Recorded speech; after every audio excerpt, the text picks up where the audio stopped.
Salary आई और उसके साथ आती है बहुत सारी खुशी, खूब सारा हम खर्च करते हैं और फिर महीने के एंड पहुंचते पहुंचते इंतजार शुरू हो जाता है अगली सैलरी का। फिर वही सर्कल चलता जाता है और इस सर्कल से हम सब छुटकारा पाना चाहते हैं, लेकिन सोचते ही हैं कि अगर हम सैलरी नहीं आएगी तो खर्चा कैसे चलेगा। रिटायर जब होंगे तब तो सैलरी नहीं आने वाली है ना, तब खर्चा कैसे चलेगा। अच्छा, उस दोस्त ने तो बहुत जल्दी रिटायरमेंट ले ली थी, हम ले सकते हैं क्या? ये सारे जो सवाल आपको परेशान करते हैं, उन सारे सवालों का जवाब आज हम आपको देने वाले हैं, क्योंकि मेरे साथ स्टूडियो में है बहुत खास गेस्ट। इनका जो फॉर्मल इंट्रोडक्शन है पहले मैं वो बताती हूँ। तो फॉर्मल इंट्रोडक्शन है संजय कथुरिया जी का। ये है business financial passive income coach. Thank you so much Sanjay. Thank you. लेकिन अब आपका जो रियल इंट्रोडक्शन जो मेरे दिमाग में चलता है वो मैं बोलना चाहती हूँ। सो संजय कथुरिया जी को मैं सोचती हूँ ये है द SWP मैन।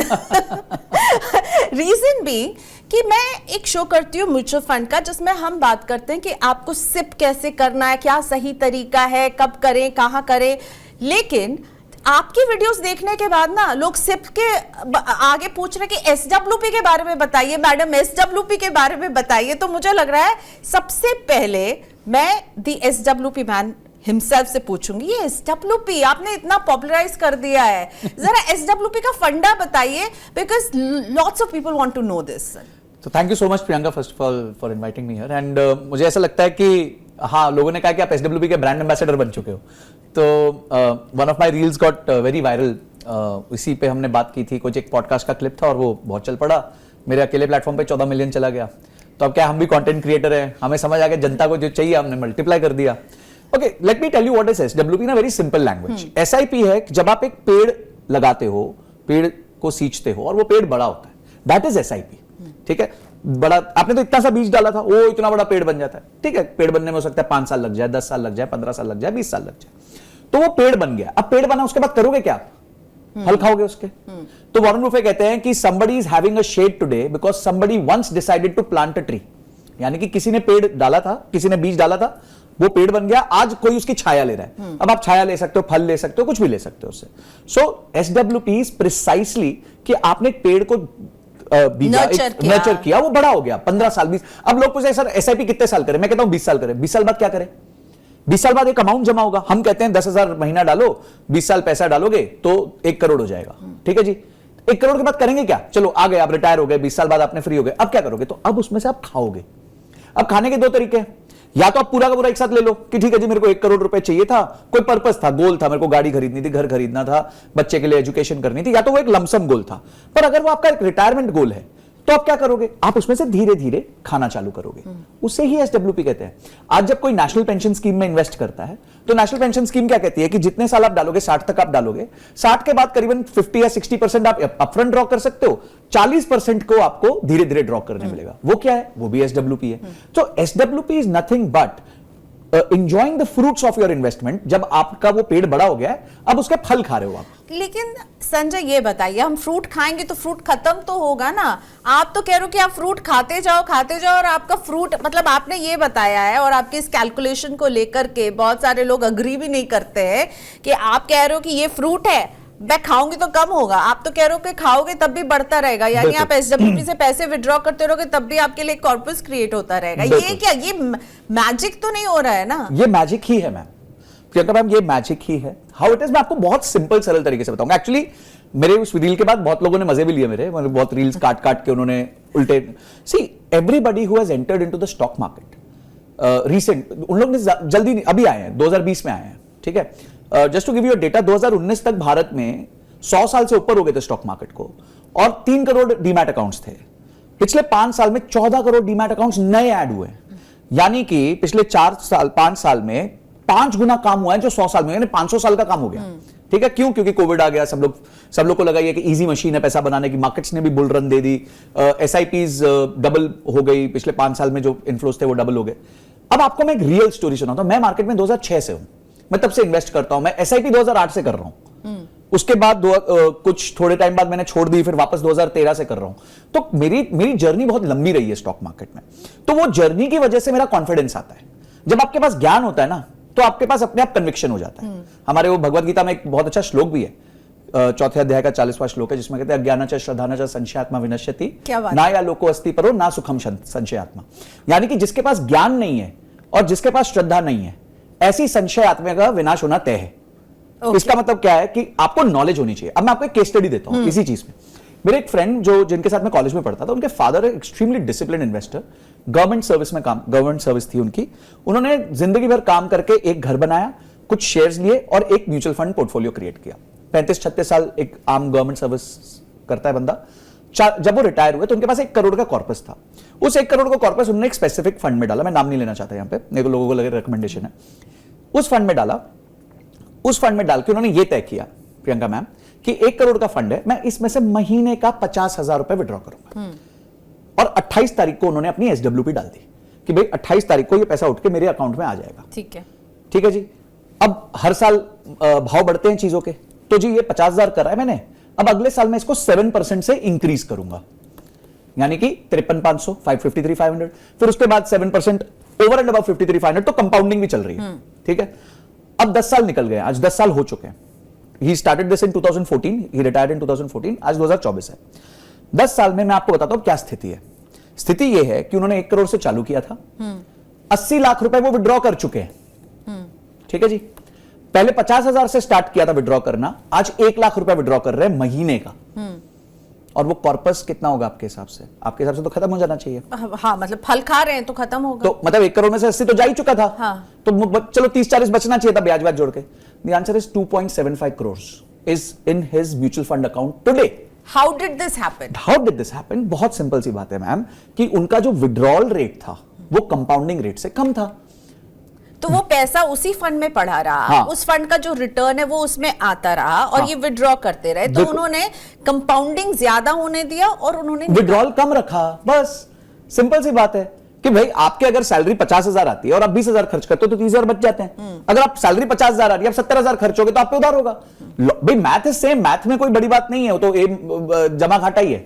तो पॉइंट ये है कि उन्होंने कंपाउंडिंग को ज्यादा तेजी से होने दिया और अपने विड्रॉल को कम रखा। अब 1 करोड़ का जो नंबर पहुंचना है वो कितना जल्दी पहुंचेंगे, ये इन्वेस्टमेंट से ज्यादा आपकी एक्टिव इनकम पे निर्भर करता है।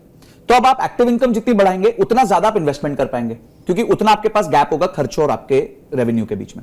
फॉर एग्जांपल किसी की तनख्वाह 25,000 है, तो आप क्या अपेक्षा करोगे? ज्यादा से ज्यादा 4-5 हजार की SIP कर सकता है। पर किसी की तनख्वाह 1 लाख है तो उसकी SIP क्या हो जाएगी? करीबन 20,000 तक हो जाएगी। तो यही उसको बहुत बड़ा डेल्टा मिल जाता है जब उसकी इनकम बढ़ती है। तो सबसे पहले लोगों को अपनी इनकम पे फोकस करना चाहिए कि इनकम कैसे बढ़ाए। कोई स्किल्स कर लो, कोई कोर्स कर लो, मतलब जो भी तरीके से आप कर सकते हो, फ्रीलांस कर लो, डबल इनकम कर लो। सेकंड चीज है, जैसे मैं आपको बताता हूं कि अगर किसी को 15 साल में 12% के हिसाब से 1 करोड़ चाहिए तो 20,000 रुपए महीना डालना है। ठीक है जी। अब 1 करोड़ का जो नंबर पहुंचना है वो कितना जल्दी पहुंचेंगे, ये इन्वेस्टमेंट से ज्यादा आपकी एक्टिव इनकम पे निर्भर करता है।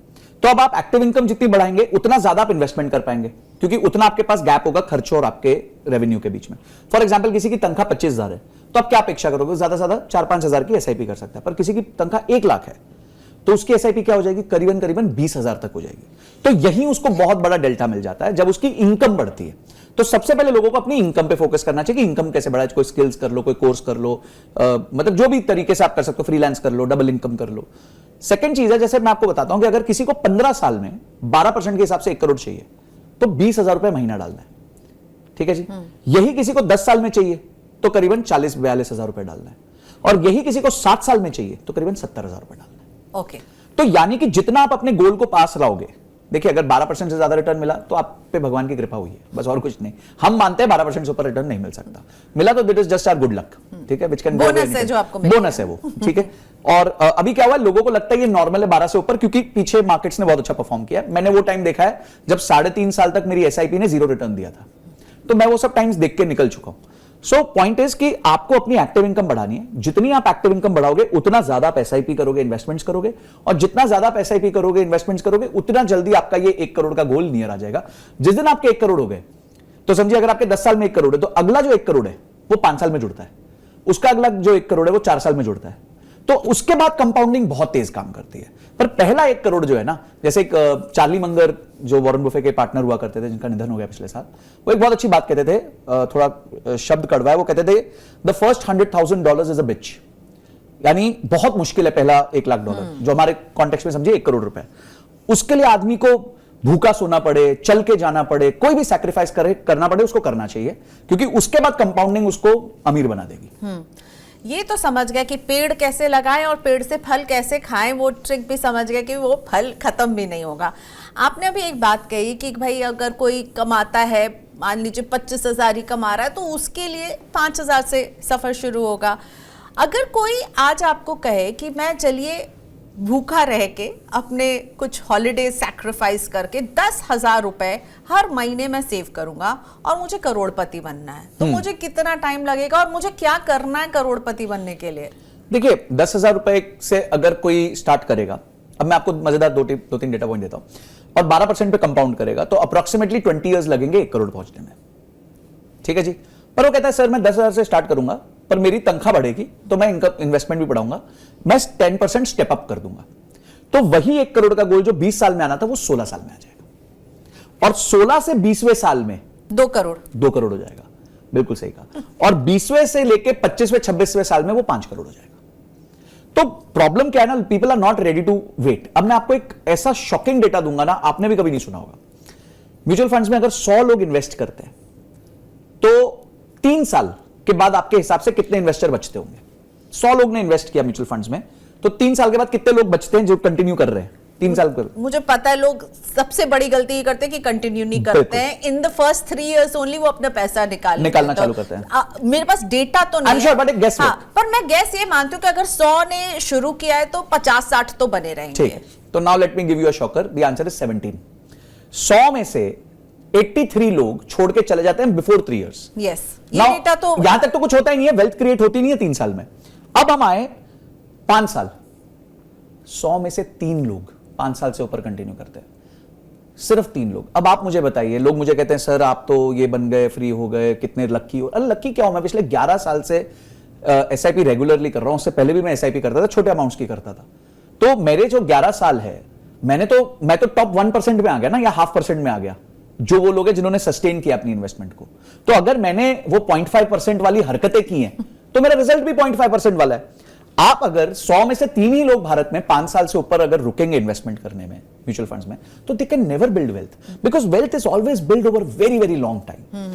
हम एक बात कहते हैं फाइनेंस में, I am happy with average returns for above average period of time, यानी कि रिटर्न्स चाहे 12-13% ही रहे, पर 20 साल 30 साल इतना लंबा टाइम होना चाहिए। तो फिर इन्वेस्टमेंट कहां करें? सबसे बेस्ट इन्वेस्टमेंट फिर क्या है जो मुझे समझ में भी आए? और क्योंकि मुझे ये लगता है कि आपको वहां निवेश करना चाहिए जो आपको समझ में आ रहा है। ठीक है, आई एम श्योर, क्योंकि अगर आप नहीं समझेंगे और ऐसी जगह पे पैसा डालेंगे ना, तो आप हमेशा उस ऊहापोह में रहेंगे कि क्या हो रहा है। तो अगर करोड़पति बनना है या SWP करना है, जो भी करना है, कहाँ निवेश करें? क्या SIP के आपने जिक्र की, क्या म्यूचुअल फंड में सिप करना ही अच्छा तरीका बचता है, एक ऑप्शन बचता है? देखिए निवेश के ना, मैं आपको ना अपनी खुद की थीसिस बनानी चाहिए एक इन्वेस्टमेंट की। पीटर लिंच एक बहुत अच्छी बात बोलते हैं, you should know what you own and why you own. हमारे में से काफी लोग होते हैं जिनका दोस्त कोई फोन करता है और बोलता है भाई ये शेयर ले ले, मजा आ जाएगा तेरे को, देख तू क्या होगा। तो जब आप वो खरीद लेते हो और जम के खरीद लेते हो, क्योंकि दोस्त ने बोला तो आपके पास 10,000 था, आपने 20,000 का खरीद लिया, दोस्तों से भी ले लिए, माँ बाप से ले लिया, कोई FD तोड़ दी, कुछ कर दिया, but you don't know what you own and why you own. ना पता है कि क्या खरीद रहा हूं, उसने फोन किया, और क्यों खरीद रहा हूं ये भी नहीं पता। तो आप जब इन्वेस्टमेंट्स करते हो तो इन्वेस्टमेंट्स आपकी गोल बेस्ड होनी चाहिए। आपके गोल्स होते हैं लाइफ के, ठीक है। जैसे पहला एक गोल हो सकता है कि भाई मुझे 3 साल में गाड़ी खरीदनी है, तो वो एक गोल है, उसके लिए आप इन्वेस्ट कर सकते हो। 5-6 साल में आपको शादी करनी है, शादी करके एक अच्छे हनीमून पे जाना है, फिर उसके बाद एक बच्चा प्लान करना है, बच्चे की एजुकेशन प्लान करनी है, उसकी शादी प्लान करनी है, गाड़ी प्लान करनी है, घर प्लान करनी है, अच्छा वेकेशन प्लान करना है, and end of the day retirement plan करनी है। ये लाइफ के बड़े 5-7-10 बड़े गोल्स होते हैं। कुछ गोल्स शॉर्ट टर्म होते हैं, कुछ मिड टर्म होते हैं, कुछ लॉन्ग टर्म होते हैं, कुछ अल्ट्रा लॉन्ग टर्म होते हैं। सिंपल रूल ये है कि जब भी आपका गोल जितना लंबा होगा उतना ज्यादा आप रिस्क ले सकते हो, क्योंकि मार्केट की वॉलेटिलिटी आप झेल सकते हो। अब सडनली समझिए आपका गोल 3 साल का है और आपने कोई स्मॉल कैप म्यूचुअल फंड में पैसा डाल दिया और स्मॉल कैप्स ऐसे क्रैश कर गए, तो आपका तो पैसा फंस गया। पर यही अगर 20 साल की अवधि होगी तो 2-3 साल अगर खराब भी गए तो उसके बाद रिकवर कर जाएगा। So whenever your goals are long, आप इक्विटी में इन्वेस्ट कीजिए, म्यूचुअल फंड्स में इन्वेस्ट कीजिए, और म्यूचुअल फंड्स में भी आप ज्यादा स्मॉल मिड कैप में डाल सकते हैं क्योंकि आपके पास टाइम है। जैसे जैसे आपका गोल शॉर्ट होता है वैसे वैसे इक्विटी से कम पैसा निकाल के पैसा डेट में डालिए, बहुत सारे डेट इंस्ट्रूमेंट्स होते हैं उसमें डालिए, फिक्स्ड इनकम में डालिए, कुछ पोर्शन आप FD में भी रखिए जो आपका इमरजेंसी फंड होता है। पर मैं आपको एक ही सजेशन दूंगा, क्योंकि देखिए हमारा मेन काम जो है वो स्टॉक पिकिंग नहीं है, और स्टॉक पिकिंग करना, उसको रखना, उसको होल्ड करना, ये बहुत मुश्किल काम है, क्योंकि रोज आप टिकर देख रहे होते हो। तो मेरा आग्रह सबसे यही होता है, मैं भी यही करता हूं, म्यूचुअल फंड्स में पैसा डालो, क्योंकि म्यूचुअल फंड्स एक्चुअली सही है उसी से काम कर लो। लेकिन अभी जो संजय जो नंबर्स दिए ना वो बड़े स्टार्टलिंग है कि भाई हार्डली 17 लोग थे जो 3 साल के बाद भी अपने निवेश को जारी रख रहे हैं, उसके बाद भी आपने फिर जो दूसरा नंबर दिया 3 लोग थे जो 5। तो क्यों लोग भाग जाते हैं? उन्हें आप क्या मैसेज देना चाहेंगे, क्यों भाग रहे हैं लोग? इसको ना मैं अपने एक पर्सनल केस स्टडी से बताता हूं, ठीक है। मैंने 2016 अक्टूबर में एक एसआईपी चालू की थी 30,000 रुपए महीने की। This was in a small cap fund में था, नाम नहीं लूंगा अगेन। तो प्रियंका आप मानेंगे 3 साल फ्रॉम 2016 अक्टूबर टू 2020 फरवरी, 3.5 साल, ये पैसा 1 रुपए का रिटर्न नहीं था मेरे पास। मतलब जितना एवरेज एनएवी था, क्योंकि जब आप एसआईपी करते हो तो आपको एवरेजिंग हो जाती है ना, कभी ऊपर भी खरीद लिया, कभी नीचे भी खरीद लिया। तो जो मेरी एवरेज एनएवी थी वो उस फंड की उस दिन की एनएवी थी, सेम थी, 0 रिटर्न्स आफ्टर 3.5 years। इतने में लोग छोड़ के बाय बाय कर जाते हैं कि यार थैंक यू, पापा बोलते हैं यार इससे अच्छा तो एफडी में डाल देता, ये कहां फंसा दिया, ये कहां किन लोगों को, यूट्यूबर्स को सुन सुन के हमारी तुमने जान खा ली। ठीक है, कोई नहीं जी, नो प्रॉब्लम। पर अभी सर्कस चालू होगा। फिर आ गया मार्च 2020 को वो मेरा फंड 25% गिर गया। अब आप सोचिए, मैं 3.5 साल से इन्वेस्टेड हूं और वो फंड अब करीबन 25% डाउन है। पर हमें तो पता है, ज्ञान है कि भी लंबे समय में पैसा बनता है। टुडे, आज उसको 8 साल हो गए पैसा डालते हुए, करीबन 29 लाख रुपीस उसमें डल चुका है। गुरुजी गुरुजी आपका ज्ञान जो है। 29 लाख अभी डला था, मेरा एसआईपी इन्वेस्टमेंट है। अच्छा, the value of that fund is 82 lakhs। हाँ, तो गुरुजी तो हो ही ना आप वो टिके रहे, वो 0% माइनस नेगेटिव तो टिके रहने। 8 साल हो गए ना आज, देखो 8 साल में पैसे बन गए। अब अगर मुझे कोई आके बोले नहीं सर आप लक्की थे, भाई मैं लक्की नहीं था, लक्की भी होऊंगा, पर लक्की के लिए मैं पिच पे बना भी रहा। आप पिच ही छोड़ दोगे तो लक्की कैसे बनोगे? पर वो भी तो अपनी रिस्क टेकिंग एपेटाइट है ना। आपने वो लिया, हो सकता है किसी को लग रहा होगा मेरे पैसे मतलब डूब रहे हैं। देखिए पॉइंट यही है कि आप जब तक एजुकेट ही नहीं होंगे, लोग कोई भी कोर्स करते हैं, ठीक है, स्कूल में 16-18 साल निकाल देते हैं, 4 साल कॉलेज में निकालते हैं, 2 साल पोस्ट ग्रेजुएशन में निकाल देते हैं, पर 2 महीने के लिए कोई नॉर्मल चीज फाइनेंस की समझना नहीं चाहते कि गोल्ड प्लानिंग कैसे होती है, म्यूचुअल फंड्स काम कैसे करते हैं, हिस्टोरिकली म्यूचुअल फंड्स ने कैसे रिटर्न दिया है, जो लोग अमीर बने हैं वो कैसे अमीर बने, वो तो स्टडी कर लो, होमवर्क करना पड़ेगा, थोड़ा तो होमवर्क करो भाई। सेबी भी ये कहता है कि ट्रेडिंग करके लोग अमीर नहीं बनते। 100 में से 93 लोग 3 साल में 1,81,000 करोड़ रुपए हार चुके, और 7% जो बना रहे हैं वो सारे या तो एल्गो कर रहे हैं, या फिर कोई एफपीआई है, या कोई एफआईआई है, कोई बहुत बड़ा शेयर बैठा हुआ है उधर। तो फिर भी नहीं, लोगों को क्विक मनी चाहिए तो वो जाएंगे फ्यूचर्स ऑप्शंस खरीदने के लिए। मैं कहता हूं अगर वो भी करना चाहते हो पहले सीख तो लो। मैम आप बताओ कि अगर हम दोनों बैठे हैं आज रूम में, तो हमने कभी कोई मेडिकल नहीं करी, आज हम क्या जाके सर्जरी कर सकते हैं? नहीं कर सकते ना। हमारे को 5 साल पढ़ना पड़ेगा, उसके बाद 5 साल इंटर्नशिप करनी पड़ेगी, तब शायद जाके हम सर्जन के पीछे खड़े होंगे ट्रे लेके, फिर वो अच्छा ये दे दो, 7 का पाना दे दो, 10 का पाना दे दो, ये करेगा। But in trading in investment everybody feels कि मैं कल आऊंगा और परसों पैसा बनेगा। But let me tell you, stock market is the most difficult way to make easy money. और सबको ज्ञान है, और सबको ज्ञान, सबको पता है वो शेयर जो भागने वाला है। बिल्कुल दोस्त है ना कोई ना कोई, तो दोस्त पे डिपेंड मत करो, डेटा पे डिपेंड करो। अब आपने गोल प्लानिंग की बात की, मनी 9 में हम हमेशा गोल प्लानिंग की जो बात करते हैं कि आपके गोल्स होने चाहिए। एक गोल जिसके बारे में जो हम कहेंगे हमारी इंडियन मेंटालिटी की वजह, अपना घर हो। आप तो कहते हो अपना घर रखो ही नहीं, आपने तो घर ही नहीं रखा है अपना, आप अभी भी रेंट में रहते हो और आप कहते हो घर ही मत रखो। तो ये जो बाय वर्सेस रेंट की जो जंग है, उसमें मैं हमेशा संजय कथूरिया को देखती हूँ, डोंट बाय अ होम। क्यों भाई ऐसी दुश्मनी क्यों है? वो आपको घर में आपके मम्मी डैडी ने नहीं बोला घर होना चाहिए अपना? नहीं, वो तो डांट अभी भी पड़ती है, आई एम श्योर ये एपिसोड देखने के बाद भी पड़ेगी। एवरी टाइम कोई एपिसोड रिलीज होता है डांट पड़ती है। देखिए मैं घर खरीदने के अगेंस्ट नहीं, मैं अगेंस्ट हूं कि कोई कैलकुलेशन किए बिना आप घर खरीदो। मैं आपको एक उदाहरण, अब देखो एग्जांपल से ही काम चलता है। हम एनसीआर में, आप मुझे बताइए, मैं नहीं बोलूंगा, आप ही बताएंगे, मैं अपने आप जवाब निकालूंगा उसमें से। एक 2 बेडरूम हॉल किचन का घर एनसीआर में आज कितने का होगा? नोएडा में, ग्रेटर नोएडा में छोड़ो, पिछले 6 महीने में दाम इतने बढ़ गए हैं कि वो 1 करोड़ से नीचे कुछ है ही नहीं। ठीक है जी, एकदम 2 बेडरूम की भी अगर मैं बेसिक भी बात करूं तो 1 करोड़। ठीक है, चलो हम फिर भी 80 लाख लेते हैं, चलो कोई और थोड़ा दूर दराज चले गए, एनसीआर एरिया में चले गए, ठीक है, आप तो 1 करोड़ कह रहे हो, मैं 80 लाख कहता हूं। 80 लाख रुपए में आपको सबसे पहले 20% डाउन पेमेंट करना है, ये तो रूल है, 16 लाख रुपए, ठीक है, 16 लाख रुपए पहले आपको जमा करना है, चलो वो आपके फादर ने दे दिया, आपके फादर इन लॉ ने दे दिया, किसी ने भी दे दिया, रिलेटिव ने दे दिया। अब बचा 64 लाख रुपीस। 64 लाख रुपीस की किश्त आएगी करीबन 50 to 53,000 रुपीस, 850 रुपीस पर लाख की किश्त होती है। अगर आपको 50-52 हजार रुपए का ईएमआई देना है तो आपकी तनख्वाह मिनिमम 1.25 लाख रुपए होनी चाहिए और आप पे और कोई उधार नहीं होना चाहिए। तो 1.25 लाख की तनख्वाह मतलब करीबन 15 लाख रुपए आपके साल की कमाई होनी चाहिए, तब कहीं जाके आप एनसीआर में एक 2 बेडरूम हॉल किचन का घर अफोर्ड करने की क्षमता रखोगे, जिसमें आप 52-53 हजार रुपए की ईएमआई दोगे। चलो मैं कहता हूं खुश रहो, कोई नहीं, अच्छा है ना, घर अच्छा लग रहा है आपको, घर अपना है तो कोई प्रॉब्लम नहीं है। लोग कहते हैं सर इमोशनल डिसीजन है, मैं कहता हूं इमोशनल डिसीजन लेने के लिए भी आपकी औकात होनी चाहिए, कि अगर आपकी औकात होगी तब तो आप इमोशनल डिसीजन ले पाओगे, नहीं तो आप ले ही नहीं पाओगे। इमोशनल डिसीजन का क्या करोगे? So let me give you another data point here कि हमारे जो हाउसिंग इंडस्ट्री के भीष्म पितामह है दीपक पारेख जी, जिन्होंने एचडीएफसी लिमिटेड खोली थी तब अर्ली 1970s 80s में, उनका एक रेशियो था, वो कहते थे कि आपकी तनख्वाह का 4 गुने से ज्यादा आप घर नहीं ले सकते। ठीक है, तनख्वाह मतलब एनुअल इनकम का, तो अगर मेरी एनुअल इनकम 20 लाख है तो ही मैं 80 लाख का घर ले सकता हूं। तो हमारी कैलकुलेशन में भी मोटा मोटा वही इक्वेशन आ रही थी। अब आप देखिए कि एक व्यक्ति 3 लाख रुपए साल का कमा रहा है, 25,000 रुपए महीने में, वो कितने का घर ले सकता है? 12 लाख का। अब बताओ 12 लाख का क्या मिलता है? नहीं मिलता। आज नोएडा में 10 साल पहले या 7 साल पहले जो घर के एवरेज प्राइस थे वो तनख्वाह के 2.5 से 3 गुना होते थे, एवरेज तनख्वाह के नोएडा वालों के। आज वो नंबर 11 गुना है, 11 times. You can't afford a house today. So point is कि आप क्यों अपने आप को बर्डन में डालना चाहते हो। दूसरा एक एग्जांपल देता हूं, मैंने जब अपना करियर स्टार्ट किया तो जिस घर में मैं रहता हूं बॉम्बे में, मेरे पेरेंट्स का घर है, तो वो घर मैं उधार लेके भी नहीं खरीद सकता था। मतलब मेरी तनख्वाह इतनी नहीं थी कि मेरे को उतना उधार मिल जाए कि मैं वो घर ले लूं जहां वो घर था। आज मैं वो घर अपने कैश इन बैंक से, जो मेरे पास म्यूचुअल फंड्स हैं, पैसा है, उससे मैं वो घर 5 बार ले सकता हूं बिना किसी लोन के। तो क्या ज्यादा तेजी से कंपाउंड किया, मेरा घर या मैं?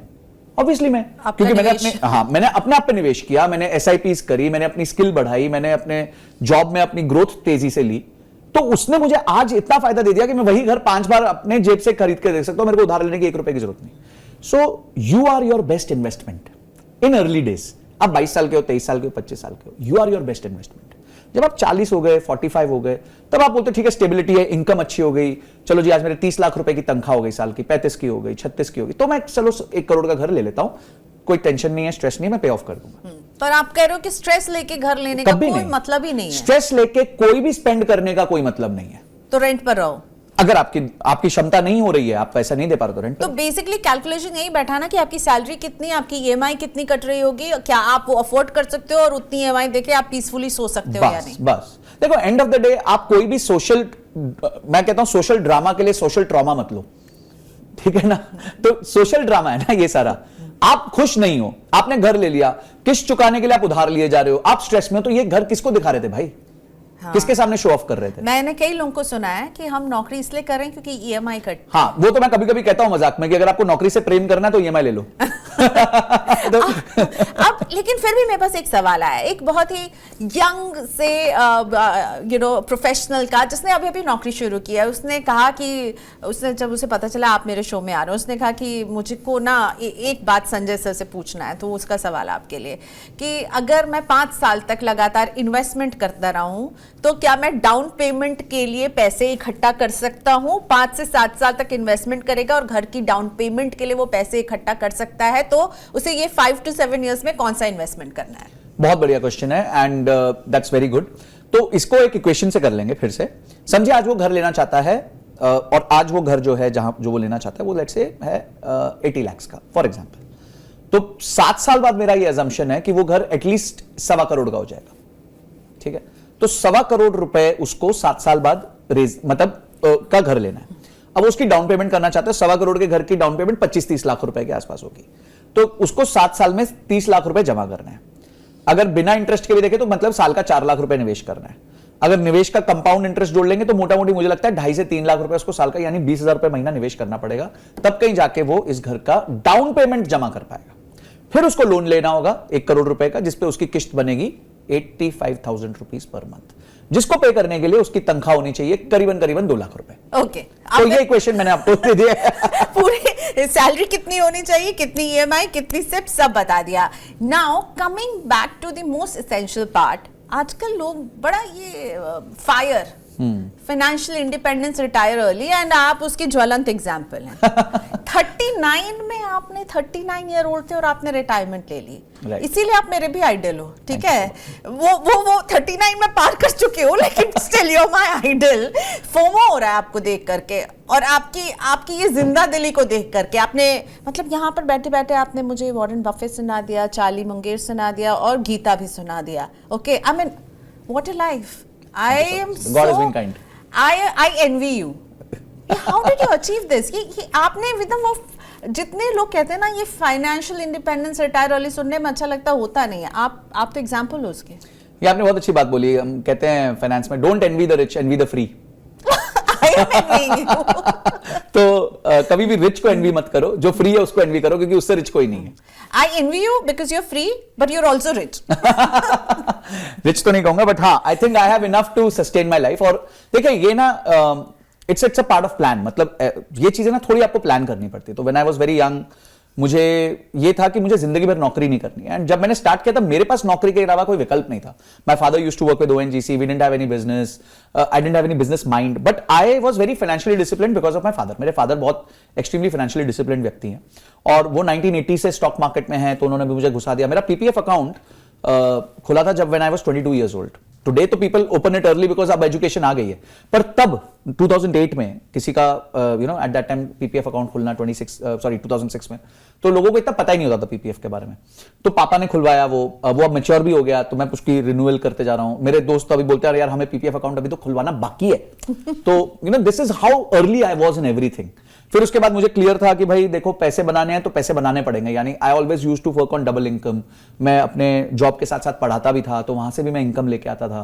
फिर मैंने फोकस किया, जब मैं मर्सिडीज खरीद सकता था तो मैं होंडा सिटी खरीदता था, जब मैं नई गाड़ी खरीद सकता था मैं पुरानी गाड़ी खरीदता था। तो मैंने ना शुरू के लाइफ के बहुत सैक्रिफाइसेस किए, जिसने मुझे वो स्पेस दिया है कंपाउंड करने का। तो अगर आप समझे, मेरे दोस्त ने मर्सिडीज ली, उसकी 70,000 की किस्त बनी, मेरी 15,000 की किस्त बनी, तो मेरे पास 55,000 रुपए बच गए। वो 55,000 रुपए निवेश हुए, और उन 55,000 रुपए ने मुझे फायर कर दिया। तो this is a cycle, you have to live this cycle. थोड़ा क्या कहते हैं ना, वो जैसे सुभाष चंद्र बोस जी ने कहा था कि तुम मुझे खून दो, मैं तुम्हें आजादी दूंगा। तो हर आजादी खून मांगती है, तो फाइनेंशियल आजादी भी थोड़ा खून मांगेगी शुरू। स्वेट इज ब्लड, और आपने वो बहाया। हाँ, Yes. तो मुझे ये बताइए, जो आपकी तरह फायर होना चाहते हैं वो क्या करें? देखिए, फायर के ना दो एलिमेंट है। लोग फोकस करते हैं अर्निंग पे। एक बहुत इंपॉर्टेंट एलिमेंट का ये है कि आप अपने खर्चों को कितना कंट्रोल करते हैं। और आज वो हो रहे नहीं UPI के जमाने में। मैं अपनी क्लास लेता हूं, जब भी पूछता हूं तो सर बोलते हैं सबसे बड़ा खर्चा क्या है? UPI। और UPI ना, मतलब वो it's become like a video game कि and how can you forget iPhone? हाँ, आईफोन तो चलो उधार वाली जिंदगी है, buy now pay later, die now live later. तो खर्चे कंट्रोल नहीं होते। खर्चे देखिए कंट्रोल करना वो ही जरूरी है, और इसके लिए ना आप फ्रेमवर्क बना दो। मैं आपको सिंपल फ्रेमवर्क दे देता हूं। आपका पैसा आ रहा है ना, समझिए सैलरी अकाउंट में आ रहा है, उसमें से एक पर्टिकुलर पोर्शन अपनी आंखों के सामने से अदृश्य कर दो, गायब कर दो। है ही नहीं वो, भाई हमारे पास है ही नहीं। जब तक आप इतने स्ट्रिक्ट नहीं रहोगे ना अपने साथ, तब तक आप अपनी फाइनेंशियल इंडिपेंडेंस की जर्नी नहीं अचीव कर पाओगे। सेकंड, क्लियरली अपना गोल सेट करो कि आज से कितने साल बाद मुझे फाइनेंशियली फ्री होना है, उसके लिए मुझे कितना पैसा चाहिए उस टाइम पे। आजकल ये सब कैलकुलेटर्स बहुत इजीली अवेलेबल है। और उसके साथ साथ बैक प्लानिंग करो कि मुझे कितना पैसा निवेश करना होगा। क्या मेरी आज की सैलरी इतना सपोर्ट करेगी? अगर नहीं करेगी तो मैं ऐसा क्या करूं कि मेरी सैलरी बढ़े? So when you start asking yourself, when you reverse engineer your life, if you want to see yourself free at 40, ठीक है, मैं किताब भी लिख रहा हूं 40 एंड फ्री, मतलब आप अगर अपने आप को 40 पे फ्री देखना चाहते हो, तो उसके लिए पहले अपनी लाइफ को रिवर्स इंजीनियर करना पड़ेगा आपको। उसके लिए आपको मेहनत भी ज्यादा करनी पड़ेगी, बचत भी करनी पड़ेगी, निवेश भी करना पड़ेगा, अच्छी इनकम भी लानी पड़ेगी, और उसके साथ साथ अपने एक रेजिमेंटेड जीवन जो होता है ना, जैसे एक आर्मी वाले का जीवन होता है, वैसा जीना पड़ेगा। 40 एंड फ्री आपकी किताब आने वाली है, waiting for it. Thank you so much. Hindi में, इंग्लिश में? दोनों में करेंगे। दोनों में आएगी, क्या बात है। चलिए, तो बहुत सारा ज्ञान ले लिया, अब मैं कुछ आपसे एक रैपिड फायर कुछ आपसे पूछना चाहती हूँ, जो कि मैंने आपकी रील्स और वीडियोस में अभी तक नहीं देखा है। So I really want to know, because चलिए, तो आपका फेवरेट खाना क्या है? अरे अच्छा, ये तो पर्सनल हो गया। ओके मेरा फेवरेट खाना वैसे तो मुझे राजमा चावल बहुत पसंद है। आई लव राजमा अब पता मैंने क्यों पूछा ये? क्यों? क्योंकि हम चाहते कि हम लोग भी राजमा चावल खा के आपकी तरह ही प्रॉब्लम ये है कि राजमा चावल खा के आप ऐसे बन सकते हो पर आप फायर नहीं खिला पाओगे। तो ज्ञान मिलेगा राजमा चावल से। मेरा भी फेवरेट है राजमा चावल। ठीक है, अब आपकी फेवरेट हॉलिडे डेस्टिनेशन, आपने इतनी मतलब आपने बता दिया कि भैया खर्चे नहीं करना तो छुट्टी नहीं मनाते हैं क्या? नहीं, मैं बिल्कुल छुट्टी मनाता हूँ और मैं देखिए I am budgeted, I am very well budgeted. मुझे पता होता है मुझे साल में कितना किधर खर्च करना है। तो कहाँ जाते छुट्टी? मेरा favourite place to go is Dubai. I will just love that place. मैं वहाँ काफी जाता हूँ, घूमता हूँ, फिरता हूँ, दोस्तों से मिलता हूँ एंड बस वो मेरे को काफी अच्छी लगती है। और इंडिया में? इंडिया में सो इंडिया में काफी जगह है, हिल्स हैं, हिल्स को बहुत पसंद करता हूँ। तो यहाँ मसूरी हो गया, ये सब जगह हो गई, वहाँ चले जाते हैं। तो you are a hill person? Yes, ठीक है। बिकॉज बॉम्बे रहा हूँ 22-23 साल, तो बीच तो बहुत देखा है। तो आपकी सबसे फेवरेट चीज, कोई फेवरेट पोजेशन, कोई जो आपको बहुत प्यारी है, जो आपने बड़े शौक से खरीदे हो, कुछ आपका कोई फेवरेट शू, बैग, घड़ी, कोई सबसे फेवरेट चीज और सबसे महंगी चीज? देखिए महंगी तो गाड़ी है ऑब्वियसली, बिकॉज वो महंगी हो ही जाती है जब गाड़ी होती है। कौन सी गाड़ी है? मेरे पास फॉर्च्यूनर है। ओके, बट यूज्ड है। सेकंड हैंड, वहां पे भी बचाया आपने। yes. और वैसे और क्या फेवरेट कोई पोजेशन आपकी? नहीं, ऐसे मैं बहुत ज्यादा वैसा नहीं हूँ, चीजों से अटैच नहीं हूँ, बिल्कुल भी नहीं हूँ। तो मुझे वो सब नहीं समझ आता कि अटैचमेंट कैसे होती है। आपकी फेवरेट बुक? मेरी favourite book Bhagavad Gita. Bhagavad Gita is for mind control and for overall learning is that. But उसके अलावा there's a very beautiful book of on finance which is Psychology of Money, which is by Morgan Housel. वो हर व्यक्ति को पढ़नी चाहिए। It should, मेरे को लगता है कि कोर्स में कंपलसरी कर देनी चाहिए। वो इतनी इंपॉर्टेंट बुक है लाइफ के लिए। और आपका फेवरेट इन्वेस्टमेंट? इन टर्म्स मेरा फेवरेट इन्वेस्टमेंट म्यूचुअल फंड्स है, क्योंकि मेरी सारी वेल्थ म्यूचुअल फंड्स में ही है और म्यूचुअल फंड्स से ही है। तो मतलब I just love them. Which is your non favourite investment, जो इसको आप बिल्कुल नहीं पसंद करते हैं? My non favourite investment is stocks. I don't like to do them directly. वो बहुत टेंशन देते हैं। मैं आज कोई स्टॉक खरीद लिया, वो कल 10% गिर गया, 5% ऊपर हो गया, वो मुझसे झेला नहीं जाता। तो I am a very stable person. धीरे धीरे कछुआ हूं मैं, तो पर प्रॉब्लम ये कछुआ ही रेस जीतता है। तो ये जो इन्वेस्टमेंट वाली जर्नी है उसमें कछुआ ही जीतता है, खरगोश नहीं जीत सकता। चलिए, thank you. On that note, कछुआ ही जीतता है और बिल्कुल उसे ही जीतना चाहिए। Slow and steady wins the race. Thank you so much Sanjay, it was so much fun talking to you today. Thank you so much. Thank you Priyanka ji, thank you so much.